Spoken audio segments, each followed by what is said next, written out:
ពេលបងប្អូនមកដល់វីដេអូយើងដល់វីដេអូដល់ទូរស័ព្ទយើងហើយបងប្អូនអ្នកសម្លឹងមើលនេះក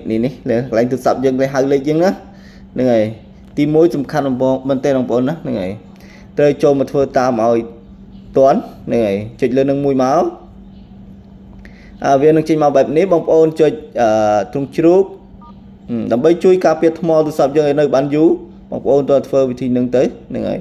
ធ្វើបានដូចមកជួយ comment ប្រាប់ផងបើសិនឥឡូវខ្ញុំធ្វើនៅលើ Samsung បងប្អូនបើទូរស័ព្ទម៉ាក់ផ្សេងបងប្អូនអាចជួយ comment ប្រាប់ផងថាធ្វើបានដែរអត់អូខេចុចទ្រង់ជ្រូករួច02 20 28នេះបងប្អូនដើម្បីវាចូលទៅសម្អាតទិន្នន័យផ្ទៃខាងក្រោយដែលយើងអត់លេងទេតែវានៅតែដំណើរការហ្នឹងហើយនៅតែដំណើរការដល់អញ្ចឹងបងប្អូនចុចទ្រង់ជ្រូកមកទឹងនេះគេវានឹងឡើងមកដល់កន្លែងនេះបងប្អូនចង់អានទៅតែខ្ញុំមិនអានទេហ្នឹងហើយបងប្អូនអ្នកមើលខាងក្រោមនេះគេចេះខាងក្រោមនេះមក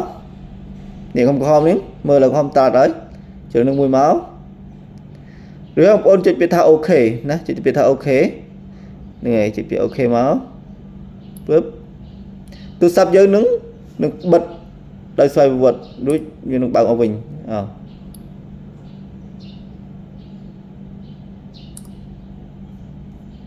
វានេះថាថ្មខ្ញុំមានបញ្ហា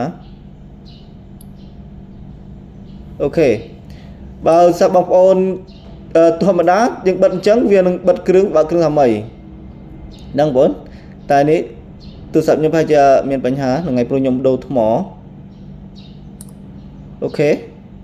ហ្នឹងហើយមើលបងប្អូនចូលមកទី2មកហ្នឹងហើយចូលមកជំហានទី2មកជំហានទី2បងប្អូនចុចនៅលើការកំណត់ហ្នឹងហើយមកការកំណត់មកមកដល់ការកំណត់បងប្អូនអូសខាងលើមកហ្នឹងអូសខាងលើមកអូសមករកពាក្យថាការថែទាំថ្មណាការថែទាំថ្មបងប្អូនចុចចូលអញ្ចឹងមកឬហើយបងប្អូនចុចមកលើពាក្យថាការប្រើប្រាស់ថ្មមកនេះថ្មនេះថ្ម